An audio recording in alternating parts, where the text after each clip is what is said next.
mbokk internet yi nuyu na leen di leen naan dal leen ak jàmm ci seen premier numéro parole aux acteurs tey nag mbégte bu yaatu la ñu am di fi dalal gan bu mag boo xamante ne xam ngeen ne souvent ci suñuy émissions yi góor ñi la ñuy faral di fi dalal waaye tey nag exception la ñu fi am mbégte bu yaatoo di fi dalal ab jigéen bi nga xamante ne vraiment jàpp nañ ne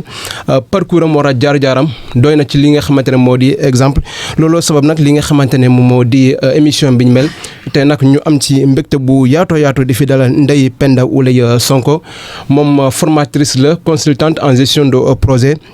moom lañ fas yéene dalal ci premier numéro bi nga xamante ne moom lañ jagleel émission bi ñu duppee parole aux acteurs moom nag du ñu wax ne parole aux acteurs mais parole aux actrices la madame Ndeye Penda Ouleye Sonko Voix du Sud am nañu mbégte ci sama kaddu dalal la fi ma bàyyi la rek nga nuyoo ak suñu mbokku internet yi. merci beaucoup asalaamaaleykum mbokk internet La Voix du Sud maa ngi leen di nuyu yéen ñëpp ku ci nekk turam ak santam di leen remercier yéen ci dalal bi ngeen ma dalal tey donc comme ni nga ko waxee man maay madame Thiaré Ndeye Penda Sonko di assistante sociale de formation di présidente association Silinka. comme ni mu ko waxee yow yaay présidente association Silinka xam naa ne doolu tur ba nga xamante ne peut-être que ñëpp mën nañoo comprendre xanaa rek nga tekki li ñu ko wax ñu lan mooy signification Silinka. Silinka le mot ci mandeng la moom mooy le soleil qui se lève mooy tey comme ku ne woon wal fajri wala su dee ci français ku ne woon aurore donc loolu mooy Silinka c'est-à-dire naa jant bi fenk na. ah ok donc mooy teggi Silinka boobu noonu xam naa ne sama mbokk joola yi moom ñu bëri duñ ko mën a ko mais comme que teggil nga ko désormais nañ mën a xam de mën a aussi comprendre lan mooy li nga xamante ne moom moo di signification Silinka ngir ngeen ñu xamal mbokku internet yi ak lii nga xamante ne moom moo di njëriñ seen association Silinka mais aussi ci yan domaine ngeen ci yëngatu dañuy xëy na ak complicité waa Rési dañuy ànd ak yéen ñu dem seetaan ñenn ci li nga xamante ne moo di activité yoo xamante ne jotoon ngeen kaa def pour ñu mën a am un tout petit peu une aperçu par rapport ak li nga xamante ne moo di solo bii de association di Silinka résumé bu baaxee ñu ànd dem seetaan li nga xamante ne moo di extrait bu ñu mel. Derrière chaque projet qui touche les communautés du Sud se cache une trajectoire d'engagement. Celle de Ndeye Penda Ouleye Sonko, 48 ans, sénégalaise, fondatrice et présidente de Silinka. Formée au service social et au management de la santé, elle a d'abord appris le terrain avec le comité international de la Croix-Rouge. En accompagnant 56 villages, formant plus de 200 relais et impactant 15 000 personnes. De cette expérience est née une double posture, celle de la consultante et formatrice qui structure et celle de la femme de terrain qui reste proche des réalités. Avec Silinka, association qu'elle a portée dès le départ, l'action devient concrète chaque année à travers la distribution de centaines de chaises roulantes aux associations des personnes handicapées de Ziguinchor et ailleurs pour rendre la mobilité et la dignité possible. Entre expertise, vision et solidarité, elle avance avec une même ligne directrice, faire de l'inclusion une réalité et non un slogan. alors seetaan nañu li nga xamante ne moo di lenn ci réalisation ngeen jotoon a def xam naa ne wax ñu lépp ndax te xam naa ne xëy na li ñu jot a wane ak li des bëri na ndax mën nga ñëwaat tuuti ci kàllaamay wala parce que bii nii ci kàllaamay nasara lañ ko defee ndax mën nga ñëwaat tuuti gën ñoo xamal ak li nga xamante ne moo di seen association di Silinka. waaw jërëjëf dinaa ci sawar association Silinka comme ni ma leen ko waxee sànq l'association est née en 2020 la ñu jot suñu récépissé mais daanaka depuis 2015 la ñu commencé fonctionner en tant que association balaa même récépissé bi di génn boobu c'était par rapport ak li ñu jot a dund suñu expérience professionnelle yëpp parce que comme ni ma la ko waxee à la base sama formation assistante sociale la maa ngi génne école nationale de développement sanitaire et social après ma dellu UCAD FASEC def un master en management à la santé liggéey nag ci ONG yi de 2003 à 2019 de manière non stop maa ngi woon ci ONG yi fii en Casamance ONG yu bëri liggéey naa ci dama dem ba xam problématique yi xam li population yi di dund xam soxla yi ma yëg ci sama bopp man ak ñu bëri ñi ma doon àndal ñu xalaat nécessité créer une association boo xam ne en dehors de ku nekk fi ngay liggéeyee maanaam ñu la recruter pour nga fay liggéey ñu am cadre bu ñu may ñu mën a def ay actions purement sociales au début c'était ça donc ñu commencé ci biñ ko commencé Silinka di def ay dons. Silinka di def ay campagne de dépistage Silinka di fexe di def ay consultation gratuite ay dons de médicaments Silinka di dem ci daara yi Silinka di dem ci orphelinat yi mais loolu ñu dox ci ba ci kanam ñu xam ne il faut que ñu yokk ci un plus pour ne pas rester dans le social pur et dur Silinka boobu la commencé accompagnement bi ce qui fait que dooy xool depuis 2021 2022 on est beaucoup dans l'accompagnement des femmes et des jeunes en ce qui concerne la formation dañuy former dañuy ut ay partenaires yu bëri ñuy appuyer moom sax pas plus tard que dans il y a 15 jours ñu ngi ci woon ci formation bu am solo boo xam ne yéen sax ñëwoon ngeen couvrir ko mais aussi dañuy accompagner au petit crédit par la voie de Silinka ak de d'autres partenaires qui sont venus nous faire confiance fexe nañu ba bu jigéen ñu bëri en Casamance mais surtout dans la région de Ziguinchor parce que il faut dire que li ñuy def la plupart du temps ça concerne les 3 départements Ziguinchor Oussouye ak Bignona beaucoup de femmes ont accédé au financement au petit crédit grâce à Silinka. waaw Silinka boobu noonu wax nga réalisation yu bëri yi nga xamante ne jotoon nañu kaa def nan ngeen doon dajale li nga xamante ne moo di moyens yi moo xam xaalis bi wala yeneen moyens yi nga xamante ne da ngeen koy dajale di koy jox ñi nga xamante ñoom ñoo di néew doole wala en tout cas ñi ko yellool fan ngeen doon jëlee moyens yooyu noonu ak xaalis bi nga xam ne moom ngeen ciy dugal. waaw pour la plupart du temps Silinka dafa nekk avec des partenaires. Donc, on a des partenaires suisses, on a des partenaires français pour les dons en nature. Mais localement, Silinka dafay soumissionner à toutes les ouvertures yi am que ça soit au niveau gouvernemental wala que ça soit dans les autres ONG autres yuy lancé yenn saa yi nga gis lu mel ni 3FPT mu lancé ay formation Silinka day dem en tant que association soumissionné ñu may ko benn nombre bi mu dem prospecter xool ñi mu intéressé par nos panels parce que on a des panels où on est regroupé avec plus de 500 GIE dans la région donc à chaque fois suñu amee benn opportunité on lance l'opportunité ñi ko gën a yellool ñu manifesté wu ñu yóbbu leen ñu bénéficier wu ci loolu Silinka aussi dafay nekk ci cadre association dafa am ay cotisations parce que une association c'est des cotisations on a beaucoup de membres qui cotisent dans le pays yoo xam ne maanaam jàppale Silinka par son action daf leen yitteel cotisation yooyu dañ koy jël aussi di ko dugalaat ci la formation mais surtout di ko dugal ci l'accompagnement il faut dire que même il y a quelque temps on a formé beaucoup de jeunes dames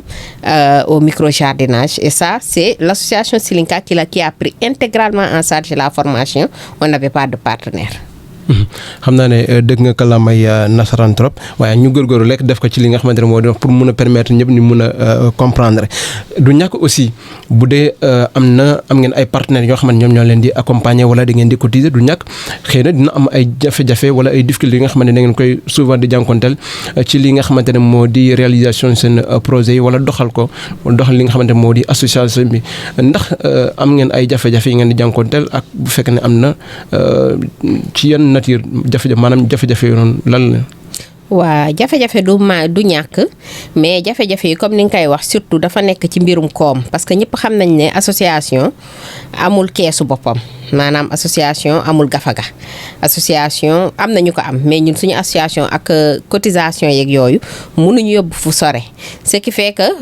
li ngay wax suñu difficulté léegi suñu jafe-jafe dafay nekk ne nu ñu bëggee woon di bëri li ñuy def ay activité duñ ko defee noonu parce que soo defee benn da ngay reculer pour nga mën a tëbaat da ngay dem dajalewaat utaat doole ñëwaat mais su fekkonte ne tey association bi am na yenn partenaires yu dëgër yi wala association bi am na benn kees bu am doole bi loolu dinañ mën a yokk li ñuy def parce que à chaque fois suñu woowee surtout jigéen ñi pour yokk seen xam-xam ci yenn fànn yi dañuy wax ne li ngeen def baax na trop mais saa ñu leen gisee balaa ñu leen gisaat dafay gën a yàgg te gën a luñ donc xëy na loolu mooy jafe-jafe yi. donc tey lan ñu mën a wax par rapport ak réalisation yi nga xamante ne def ngeen ko ci loo xamante ne xëy na buñ ci doxantoo dinañ mën a xam ne lii nii association Silinka moo ko fi teg. waaw depuis 2022 ñaari forum yu mag yi ñu fi defoon pendant 3 jours dañu maye woon ay formation de courte durée mais ñun dañu nekk ci benn yoon boo xam ne dañuy wax ne dañuy bëgg a jox nit ki lu pratique loo xam ne da koy mën a utiliser tuuti ci kaw loolu dama naan dañ ci am ay success story dañ ci am ay kii yoo xam ne c'est des succès ndaxte dafa am ay dames yoo xam ne ci lañ leen jàngaloon comment faire une bonne pâte par exemple alimentaire pour fattaaya pour pizza pour ak nan la ñuy defaree ay neem on a eu quelques exemples pratiques yoo xam ne bés buñ ci eggee xëy na dañ leen yóbbu sax ngeen interviewé leen fa la ñu jógee def ko activité économique ba mu leen di jural koom-koom bañ ci yor seen bopp xëy na du lu bëri mais yooyu dafa di yoo xam ne daf lay encourager formation tamit eau de javel ak nu mu tudd savon liquide bokk nañ ci ñu ko fi njëkk a def te à partir de là-bas beaucoup de dames léegi dañu autonome dañ koy defar di ko jaay seen koñ ñun nag loolu la ñuy gën a favoriser parce que dañuy wax ne kii yu ndaw yi action yu ndaw yi wala naka la ñuy waxee parce que olof bi naka la ñuy waxee victoire ci olof. maanaam loo xam ne da nga ciy jëlee ndam. ndam yu ndaw yi soo ko dajalee mooy nekk ndam bu mag moo tax ñun chaque fois dañuy jege di def ay formation di def accompagnement de proximité maanaam di gunge nit ki jege ko ba kooku foo ko gunge ba mu am fu mu taxaw nga dem jël keneen indi ñun loolu mooy suñu façon doxalin te Silinka. ñu gis ne am ngeen comme ni nga ko waxee activités yu bëri yi nga xamante ne jotoon nga kaa def tey ñu bëri xëy na ñoo xamante ne ñu ngi leen di gis ci réseaux sociaux yi ngeen di amal ay formation ngeen di amal ay activités peut-être que bëgg nañu intégrer li nga xamante ne moo di association Silinka wala bëgg nañ bénéficier vraiment ci activités yi nga xamante ne nañ koy def tey ku bëgg a bénéficier par exemple ci seen formation wala ku bëgg a intégrer association bi nu muy def. waaw ñun association bi dañu créer dans les 3 départements li ñuy wax ay coordination départementale donc département bu nekk am nañu des coordinations yoo xam ne ñoom ñooy faral di vulgariser association bi di sensibiliser nit ñi di leen xamal ci association bi ku ñu sensibiliser ba mu intéressé la li ñuy njëkk a def dugal la ci panel bi selon Ziguinchor nga nekk wala Bignona wala Oussouye ñu dugal la ci panel bi lépp lu jot a xew léegi da nga koy gis ci panel bi nga mën a bokk donc parallèlement aussi on a des cartes d'adhésion am na ñoo xam ne ñoom ñooy toog gis ñu ci ay activité wala yooyu ñu ñëw jege si ne vraiment ñun dañu bëggoon su Silinka di defati dara ñu yëg ko naka la ñuy def boobaa dañ lay présenter la carte d'adhésion suñu paree dugal la ci panel bi nga commencé bokk ci activité Silinka yi. xam nga Joola boo ko waxee carte d'adhésion rek day xalaat déjà ñaata la koy jëndee seen carte yi ñaata ngeen koy jaayee ci wàllum koppar. waaw carte bi maanaam carte d'adhésion Silinka boo seetee duñ ko wax ci wàllum koppar parce que souvent dañuy wax ne la personne qui doit adhérer carte baa ngi nii yow yaay seet ndax da nga koy jël wala doo ko jël moo tax ma ne la du ci terme de koppar ndaxte ku ko jëlul tamit maanaam du la teree ñëw ci ay activités Silinka mais dañ lay expliquer lan mooy importance nga jël carte bi parce que Silinka association la fi mu toll nii mais Silinka dafa war a migrer vers ONG te pour loolu dafa am lu ñu laajte te loolu nombre de carte de membre bi nga jaay daf ci bokk moo tax carte de membre bu ñu mënti jox nit dañ koy répertorier dañu am base de données nombre de d'années d'existence bi nga am daf ci bokk rapport d'activité yi nga def sa rapport financier yëpp da nga la koy wax donc da ngay njëkk a présenter nit ki lu tax ñi lay wax nga jël carte adhésion Silinka balaa ñi lay wax ne carte bi lii lañ koy wecceekoo carte bi nag actuellement carte adhésion Silinka junni la mais junni boobu sooy seet par exemple il y a 15 jours wala moins on était à Bignona dans une formation boo xam ne. junni mooy 5000. mooy 5000 waaw. dans une formation boo xam ne ki ko doon def formation bi su koy def bi mu koy def hors de Ziguinchor dafay demander pour chaque session 3,5 millions te ñun pour ñu amoon ko pour mu ñëw problème la woon te bi mu ñëwee tam partenaire bi. moom loolu la ñu géreel maanaam lu formateur mais ñun association bi ñun ñoo joxe pause café ñun ñoo joxe añ ba 3 jours formation yi jeex donc loolu yëpp soo ko gisee dañ lay wax ne association amul ressource association kenn joxe ko budget lii même soo ko joxee du tax association mën a fonctionner correctement mais c'est lu gën a ndaw lu ñu mën a laajte nit ki pour mu fekk ko fi mais comme ni ma la ko waxee ñun defuñu ko veto ñi am carte ba tey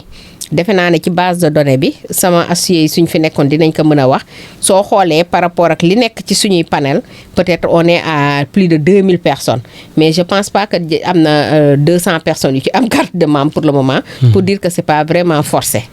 maanaam ci ñi nga xamante ne ñoom yor nañu carte bi maanaam ñu yor carte bi ñu ko amul ñoom ñoo gën a ëpp fuuf. ñoo gën a ëpp fuuf ñi nekk ci panel bi ne Silinka lañ bokk te amaguñu carte ñoo gën a bëri fuuf peut-être même le 10e ñoo am carte fu mu toll nii. mais moom ñun dañu leen di continuer di sensibiliser parce que am na fu ñuy egg aussi dafay am solo nga am sa carte d'adhésion Silinka parce que Silinka aussi dafay am lu mu représenter parce que lu existé 2020 ba tey non-stop. fu mu toll mi ngi former mi ngi accompagner mi ngi gunge ñenn ñi am crédit ñu ngi gunge ñenn ñi ñu commencé activité bu ndaw kooku vraiment je pense que am na fu muy toll ku fa bokk dañ la war a mën a identifier. yow yaa ko wax déjà juddoo ngeen 2020 yéen a ngi mag petit à petit ndax lan mooy seen li nga xamante ne moo di seen ambition maanaam ndax bëgg ngeen jógee ci association Silinka jëm ci ONG wala jëm ci li nga xamante ne moom moo gën a mag par rapport ak li nga xam ne moo di seen mbébét. waaw loolu aussi dañ koy wekk ci tout naturellement ni affaire yi di doxee fi mu toll nii demande bi mooy ci boppam bi ci nekk mooy ñi bokk ci Silinka wala partenaires yi tàmm di appuyer ñoom ñëpp dañ ñu naan à quand ngeen di dugg ci ONG ba tey déposé gu leen seen kayit pour ONG parce que loolu mooy doxalin normal donc je pense que pour le moment cette année 2026 dañuy wax ne dañ koy eggali pour gën a concrétiser am na ci base yu ñuy jeté mais normalement ci at bu bees bi ñëw incha allah à partir de 2027 je pense que sérieusement Silinka dina jublu ci déposer ay papiers en tout cas fi ñu ko war a déposer de manière administrative pour ñu ériger ko en ONG incha allah. waaw maanaam da ngeen di jóge statut association jëm ci statut ONG. suñ ñu ko permettre on va déposer tout ce qu'il y a à déposer pour ça lu ñu war a joxe lépp pour loolu dinañ ko préparer yóbbu ko fu ñu ko war a yóbbu xaar pour ñu jox ñu suñu licence ONG. waaw bu weesoo li nga xamante ne moo di xëy na seen bébé jógee ci association jëm ci ONG lan mooy seen projet futur par rapport ak li nga xamante ne moo di wàllum développement et puis aussi wàllum accompagnement surtout li jëm ci jeunes ñi ak jigéen ñi nga xamante ne xëy na ñu ngi xaar bu baax a baax Silinka mu taxaw leen. waaw lépp lu ñu mën a def pour le développement de la Casamance en général de Ziguinchor en particulier wala du Sénégal en général et de la Casamance en particulier maanaam tey ñun ñoo booloo toog xalaat association Silinka pour participer ci suñu développement région tey suñu gisoon leneen loo xam ne dinañu permettre ñu gën a am des voies et moyens pour gën a mën a servir suñu dëkk bi mais aussi gën a mën a servir opérateur ak opératrice économique yi dinañ ko def ndax dëkk dafa am na muy doxee te dëkk ni muy doxee il faut que déjà nga saytu ko maîtriser ko pour nga mën a doxal donc ñun loolu en tant que association Silinka en tant que aussi des professionnels yi fa nekk parce que il faut savoir que actuellement dans l'association il y a des gens qui ont fait santé c'est vrai mais il y a des économistes am na tamit ñi def droit am na ñu def sociaux loolu yëpp ñun ñooñu suñ ko boolee te nekk ay ndaw dëkk fii je pense que am nañu assez de xarañ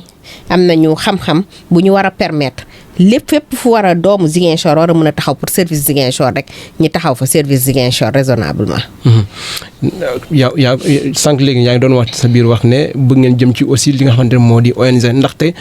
ndax ONG boo leen ci eggee day doon ONG boo xamante dafay couvrir niveau national bi wala surtout Ziguinchor ngeen koy yemale. non ONG bi ce sera national au moins. Okay. Parce que quand même territoire la ñuy wax te le territoire c'est le Sénégal donc ONG bi ce sera national boo gisee Silinka yam Ziguinchor c'est parce que bi ñuy déposer papier association gouvernance dañu wax ni parce que on voulait même que ça soit à l'échelle des 3 régions mais dañu wax ni su fekkee dafa war a nekk échelle 3 régions 3 gouverneurs yi dañu war a signer te c'était un peu compliqué moo tax ñu yemale ko fii mais ñun maanaam. Pour ñun tout le territoire Sénégal sax Silinka war na fa mën a dem la preuve jot nañu génn plusieurs fois mais dañ ko def en partenariat maanaam jot nañ fi dem Sébikotane def fa ay activités Dakar ci boppam même à Patte d'Oie ñun Silinka dem na fa former ay dames avant 2019 former ay dames ci eau de javel ci savon liquide donc yooyu yëpp c'était en partenariat avec d'autres parce que noonu nga koy mën a defee ndax yow sa këyit daf la limité ci sa région. alors ci jeunes yoo noonu sax jigéen ñi nga xamante ne vraiment pare ngeen pour jàppale leen doon na loo xamante ne vraiment problème la ci Sénégal yéen ci association Silinka lan ngeen jàpp ne concrètement ne loolu mooy mën a doon solution par rapport à l'employabilité et surtout à l'emploi des jeunes et des femmes yi nga xamante ne doon na vraiment une casse-tête pour le gouvernement sénégalais. waaw ñun on n'a pas de solution toute faite mais ñun dañu jàpp ne l'entrepreneuriat maanaam utal sa bopp sa propre xëy nekk sa patron bopp dafa nekk loo xam ne dañ ko war a accompagner mais dañ ko war a encadrer parce que ku jug rek fii businessman ga maanaam dafa dem ba terme bi sax amatul trop sens ñi def ko fourre-tout alors que dafa nar a nekk choix autant kenn jug mu ne man professeur laay nekk keneen jug mu ne militaire laay nekk keneen jug mu ne docteur laa nekk ki bëgg a nekk entrepreneur dafa war a am ay bërëb yoo xam ne da nga fay dem ñu former la ñu orienter la ñu formaliser la parce que dafa am solo parce que ñu bëri dañuy wax businessman la soo leen ne an sa registre de commerce an sa NINEA xamuñu sax luy loolu wala suñ ko amee denc nañ ko wala ñenn ñi seen bos réer na yenn saa yi nit ne la ma dama bëgg a commencer dem tel pays wala tel pays nga ne ko ànd ak sa import export xamul ne sax daf ko war a wut donc yooyu yëpp dafa am solo dafa am fu yoon loo gis rek dafa am yoon te yoon boobu dañ fa war a jaarale nit ñi te loolu tamit association Silinka depuis 1 an daf ci def focus parce que depuis avril 2025 ba tey ñun dañu am beneen dynamique bu ñu jël di def toute la région di seet opérateur économique di leen sensibiliser di def de l'animation économique ak ñoom di leen yee ci affaire yu bëri di xool tam lu mel ni li ma lay wax nii ku ko amul ñu jéem la aiguillonner jéem la diriger wan yoon wi nga dem uti ji ko parce que dañ lay wax ne daas fanaanal la ndax li ñuy wax comme ci définition bu gën a simple bu may mën a jël lu ci gën a bëri da ngay dégg ñi ne diw chômeur la après kenn ñëw indi définition chômeur mu ne mais kii du chômeur parce que chômeur mooy ku am métier am profession te amul liggéey mais kii amul dara c'est la même chose ñi di wax businessman yëpp ñoo leen ana seeni kayit amuñu registre de commerce amuñu NINEA amuñu carte commerçant lan mooy seen lan la mooy wane ne c'est des businessman femmes yi di transformer par exemple chaque fois di jooytu naan dañuy transformer defal nañ leen formation mais mënuñu jaay mais ku indi produit nga ne ko ana sa Fra mu ne la lan mooy Fra wala fu ñuy utee Fra produit bi Fra mooy carte d'identité moom moo lay wan ne produit bi diw moo ko defar telle date la ko defar nii la ko defaree telle date lay expiré loolu yëpp su ko amul duñ ko mën a jaay ci ay surface donc y a beaucoup de choses à faire y a de l'organisation am na foo xam ne war nañ fa mën a dem donc loolu tey état mënul def lépp moo tax des organisations comme Silinka dafay baax ñi nekk ci derrière ak ñeneen di ci jàpp di tette nit ñi aussi. ndax état boobu noonu bi ngay tudd noonu mu ngi leen di jàppale yéen Silinka. waaw je peux dire que oui parce que. su ma waxee jàppale maanaam yombal leen par rapport ak. li moom laay wax je peux dire que oui parce que comme ni ma la ko waxee Silinka ñun Silinka on est des citoyens donc à chaque fois que ñu publier leen pour les citoyens ñun dañuy dem postuler yenn saa yi ñu jàll yenn saa yi ñu jàll je vous ai tout à l'heure parlé de 3 FPT. Oui. On a plusieurs fois bénéficié des formations état la y a la direction de la formation professionnelle on a décidé de bénéficier ici des formations avec les dames surtout ci agriculture c'était avec la direction de la formation professionnelle état la on a aussi bénéficié par le passé de formation avec l'ADPME may nañu tamit ay quelques femmes registre de commerce ak registre de commerce ak NINEA waa mais Fra dernièrement ADPME bu mu ubbee programme boobu postulé nañu ñun ñii suñu bopp sax dañu am GIE parce que en même temps man dama am GIE. sama GIE amoon na fa benn Fra buñ ma may par l'ADPME donc à chaque fois suñu gisee état bi wax benn opportunité dañuy dem comme ñëpp bind déposer suñu mayee ñu jël donc on est ci côté sens boobu mën nga wax ne état mi ngi jàppale ñëpp ti nu mu mën daal. alors ñu gis ne vraiment doon nga jigéen bu jàmbaare koo xamante ne surtout engagé na wala taxaw na ci li nga xamante ne mooy jëm ci taxaw jigéen ñi ak li nga xamante ne moo di jeunes yi ndax mën nañu xaar suba Ndeye Penda ñu séntu ko ci yeneen activité wala ci yeneen domaine lu bokkul ak li nga xamante ne moo di mbirum entrepreneuriat par exemple est-ce que tey mën nañu la séntu suba nga doon candidat à la mairie de Ziguinchor wala ci beneen poste bi nga xamante ne ci mbirum politique la lu laalewul dara ak li nga xamante ne moo di mbirum entrepreneuriat parce que ak ñu mën na wax aussi am nga xëy na ay ambition ak mbébét yoo xamante ne peut-être que boo nekkee ci domaine boobu noonu di nga mën a taxaw bu baax a baax jigéen ñi ak jeunes ñi. mairie moom tubaab nee na il faut jamais dire jamais mais ay mairie ak yooyu ay poste politique man c'est derrière moi parce que ci gannaaw defoon naa ko mais depuis quelques années tamit stand-by naa ko complètement dellu surtout ci le secteur économique donc ci li nga wax noonu bépp engagement boo xam ne c'est sur le plan économique wala du développement bu ñuy concerner région bi rek xamal ne intéressé na ma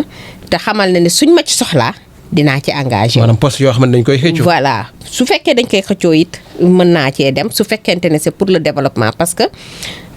ci suñu trajectoire maanaam ci suñu yoon su ma waxee lu ñuy xëccoo mooy loo xamante ne maanaam élection la waaw mën nañ ci dem parce que on est des citoyens et puis natifs aussi de cette région donc lépp lu ñuy xëccoo mën nañ ci dem sauf politique pour le moment parce que comme nee nañ il faut jamais dire jamais politique c'est derrière nous te mairie poste politique la mais lépp loo xam ne c'est pour le développement maanaam ci koom-koom lay yëngu wala leneen su fekkente ne lu ñuy joxe la ñu wóolu ñu dénkuñu ko sans xëccoo sans dara dinañ ko jël liggéey ko ndax région bi moo ñu ñor su fekkee ne loo xam ne tamit la gis nañ ne dañ koy xëccoo wala dañ koy jongante te ñun bëgg nañ ko yor pour développer région bi dinañ dem ci jongante bi amul benn problème. waaw xam nga man dama tudd maire rek mais maire yaa ngi fii conseil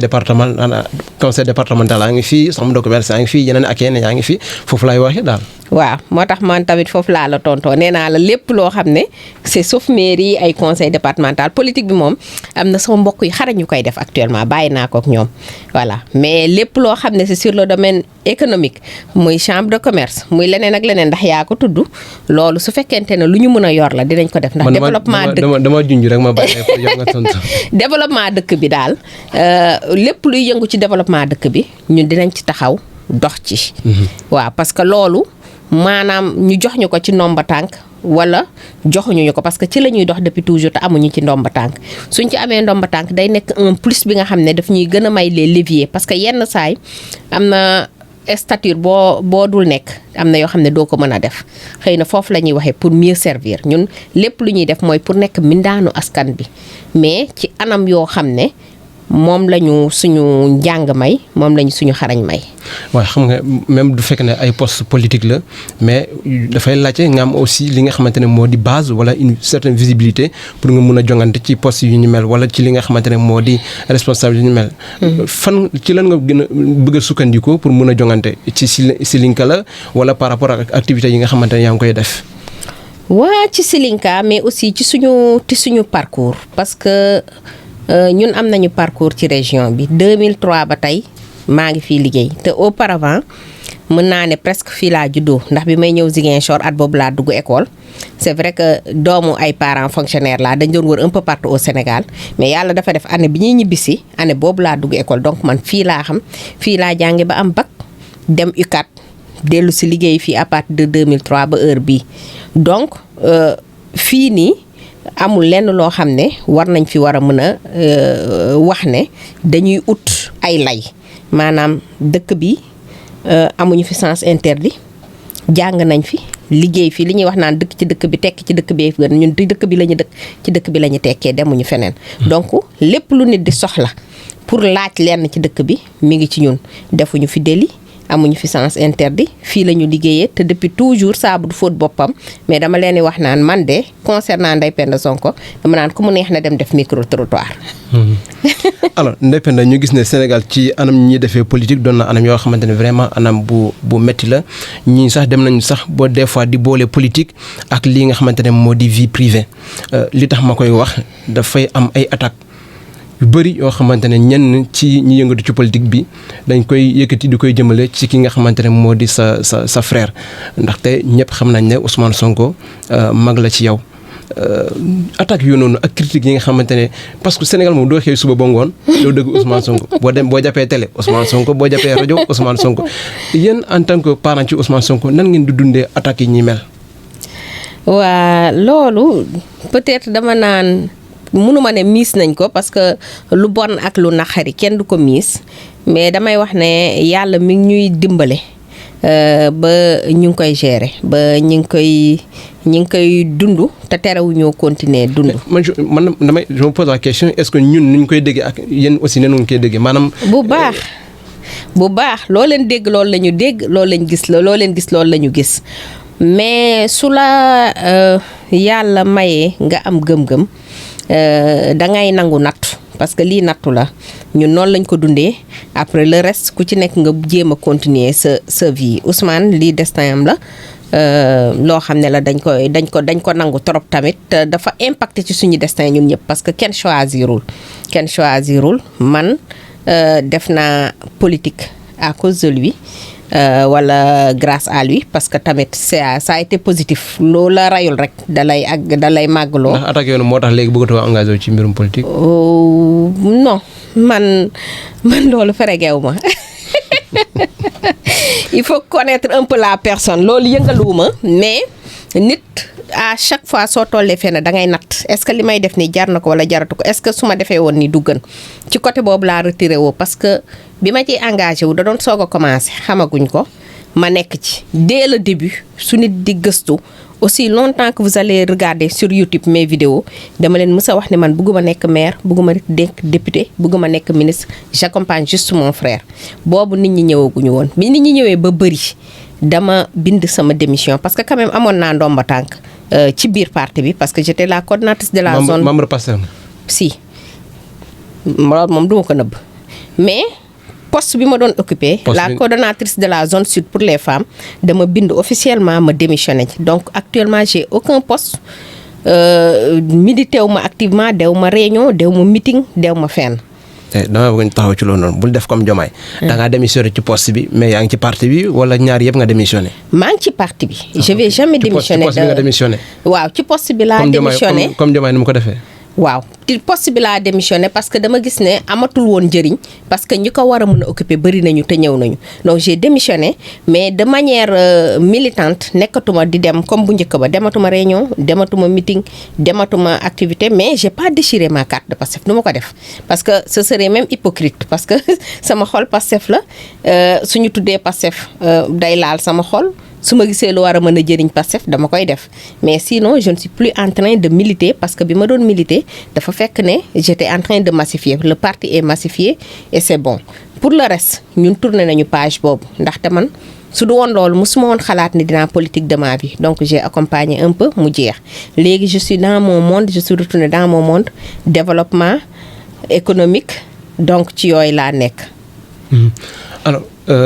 bon c'est peut-être que du li nga xamante ne moo tax a jóge émission bi mais seen yaay moom aussi nan lay dundee li nga xamante ne moo di bruit boobu noonu yëpp jëm ci ki nga xamante ne moo di doomam di Ousmane Sonko. non maman moom tranquille maman moom yàlla daf ko defar spécialement moom sant yàlla elle est très calme. day seetaan télé day déglu rajo comme lépp. ma maman est une intellectuelle hein, c'est une fonctionnaire à la retraite mi ngi yor téléphone am day connecté wu am na WhatsApp naaxul day déglu télé day seetaan day def yëpp mais sant yàlla ñu ngi sant yàlla bu baax sant yàlla quoi.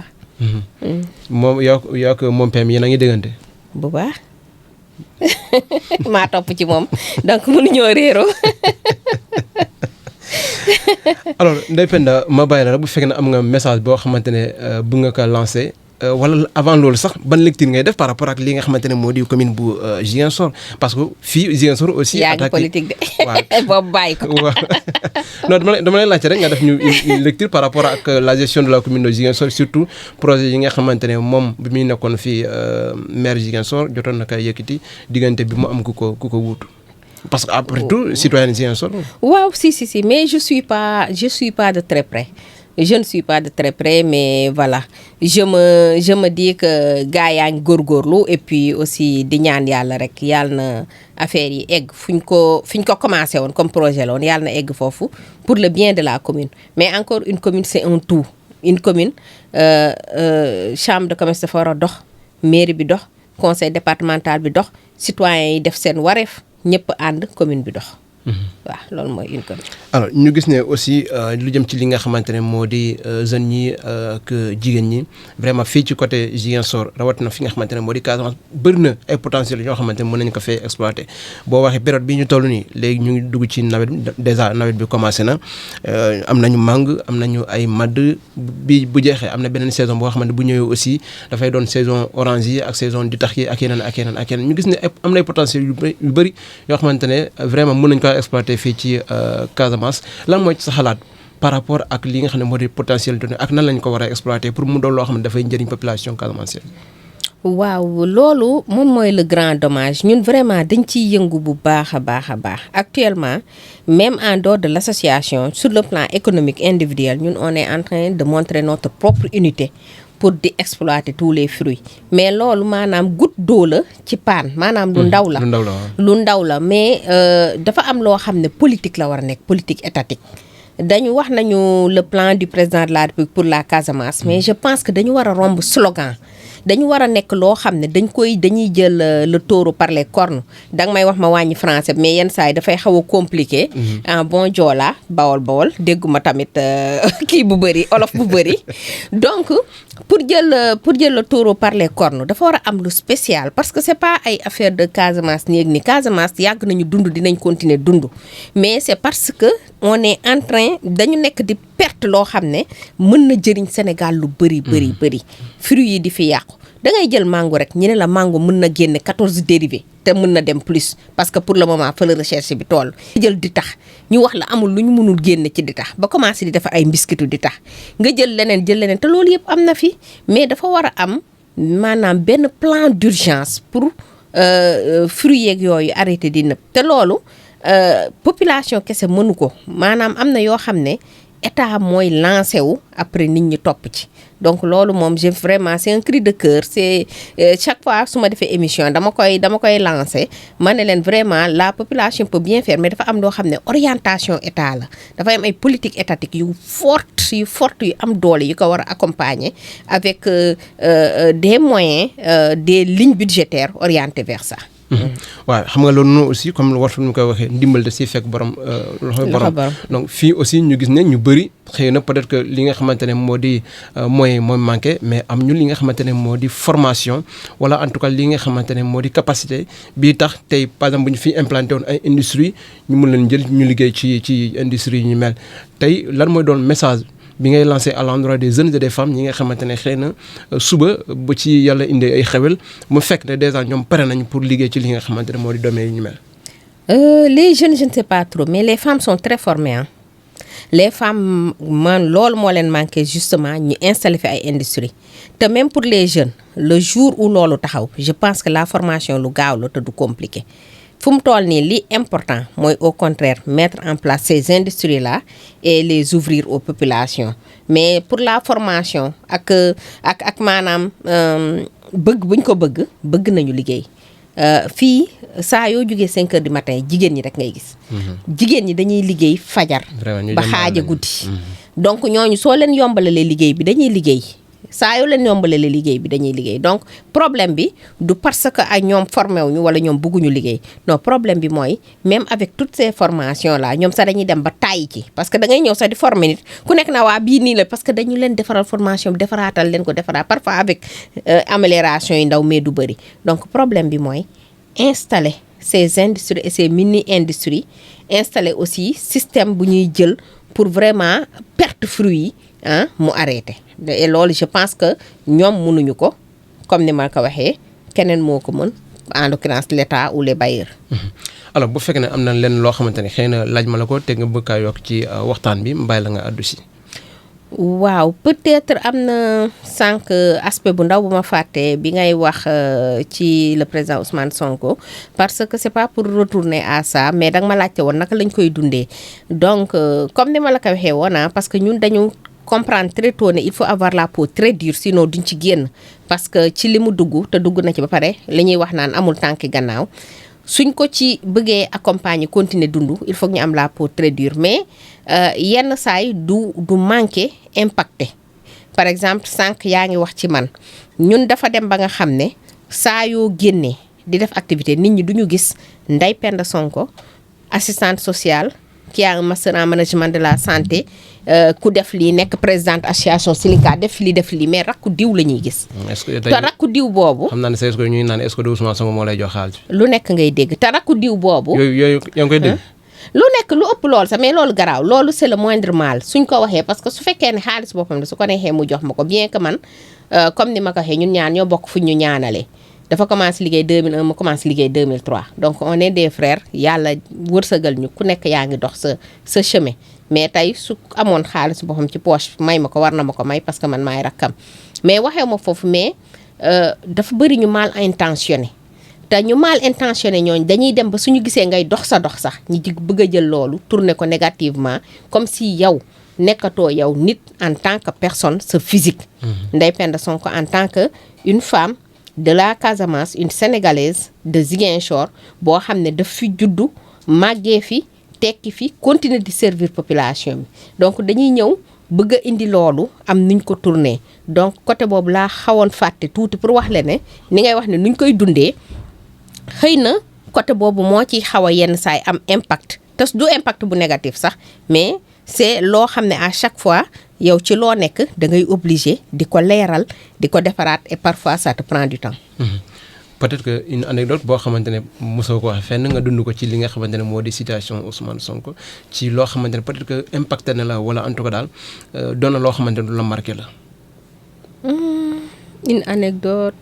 jàpp ma ci benn de précis parce que on vit tellement de choses que finalement tout devient banal quoi mais voilà ça n'a pas été facile en général mais voilà comme ni ma la ko waxee on vit avec quoi mais y a rien de précis parce que su comme ni ma la ko waxee ci lépp loo nekk su lépp bëri ay douleur ay métit ay kii da ngay dem ba yenn yi du ma ne day banal mais bon nii sax peut-être si je m'étais préparé la ma wax la dara mais je sais que voilà on a vécu beaucoup de choses très dures mais sant yàlla. alors ma bàyyi la nga tàggatoo ak sa dernier mot bi nga xamante ne xëy na da nga koy jëmale ci ñi nga xam ne ñoom ñoo ñuy seetaan mais aussi sa collaborateur yi parce que gis naa ne bi nga doon ñëw am na ñenn ñoo xamante ne ñoom nga àndal ma mun a jàpp ne xëy na yéen a bokk liggéey bi. waaw maa ngi remercier membre Silinka yëpp di remercier sama proche collaborateur yi parce que dafa am ñu ma àndal di liggéey monsieur Idrissa Ndiaye mi ma gunge monsieur Madiaw Thiam moom mi nga xam ne moom mooy jouer tout le temps le rôle de chauffeur et de garde du corps monsieur Cheikh Fall qui est resté à la maison l'équipe de Bignona la coordination avec ñoom Manel ñoom Soukayna Koli la coordination d'Oussouye la coordination Ziguinchor ku lim juum wala doo mëtale mais en général je les remercie parce que dañu nekk ci liggéey bu am solo boo xam ne en général sénégalais dafa tàmm suy liggéey c'est parce que dañ koy fay salaire ñun nag dañu ànd bëgg dara ñun ñëpp ñu jugandoo ku nekk def ko sa yëfu bopp et loolu c'est très important et ñu koy def au service des populations suñu paree ku ci nekk daw suruq liggéey li ngay liggéey kuy jaay sa géej kuy jaay sa yët kuy dem sa tool te du tere su daje jotoo ñi dajaloo liggéey ba xaaja guddi s'il le faut et ça c'est important et je trouve que loolu mooy attitude mindset ku bëgg développement donc ñun ñu ànd noonu ñëpp dafa am leen lu ñu boole mooy bëgg notre terre la Casamance bëgg Ziguinchor bëgg Sénégal bëgg ko développer donc en dehors de ça aussi ma wax ne les membres de Silinka en général ñun ñoo ngi dellu si on est actuellement ci benn dynamique de former 3000 personnes la formation est acquise donc sur 14 modules différents commencé nañu keroog former 500 femmes en éducation financière économie sociale et solidaire donc ñu wax leen ne dellu si nañu on va être en permanence ak yéen sur le terrain di remercier aussi la Voix du Sud et puis di leen wax ne aussi peut-être bi première entrevue la mais dans le futur ci suñuy activité di ngeen gën a gis ñun ci lan la ñu nekk ci loo xam ne amul ngistal amul dara on fait du pratique donc nekkuñu fii di kii da ngay ñëw nga fekk liñ la wax noonu ñu def ko de manière pratique ñiñ ko doon defal témoigner nga dégg ñun loolu la ñu mënal les Ziguinchorois noonu la ñu mënal les Sénégalais en général et puis di leen remercier bu baax a baax aussi en tout cas ñun dinañ sor bu baax a baax ànd ak yow wàcc le terrain pour mun a gisal suñu bopp réalisation yi nga xamante ne Silinka mu ngi koy def te mu doon loo xamante ne vraiment mu ngi jur njëriñ bu baax a baax ci jigéen ñi ak ñi nga xamante ne ñoom ñoo di jeunes yi vraiment am na mbégte ak contentement dalal fi parce que fii moom en général góor ñi la ñuy faral di gis mais tey moom vraiment dee leen woo jigéen ñi nag soo leen bëggee qualité dee leen woo jigéen ñay liggéey yéen a yor kër yi xam naa ne góor ñi sax duñ ci d'accord mais loolu moom aussi loolu warul am motion de censure vraiment amoon nañu mbégte bu yaatoo dalal fii nga xamante ne moo di Voix du Sud rawatina ci première numéro édition bi ñu tuddee parole aux acteurs tey ñu am ci actrice bi nga xamante ne vraiment parcours am jàpp nañ ne inspiré nañu bëree mu doon nag présidente bu association Silinka Ndeye Penda Ouleye Sonko moom lañ fi dalaloon ñu amul vraiment mbégte di sekk ak moom waxtaan bi yéen aussi cant ak ngërëm ñeen la leen bu baax a baax ñu jox leen dig daje ci beneen émission ak beneen numéro parole aux acteurs ba beneen yoon incha allah.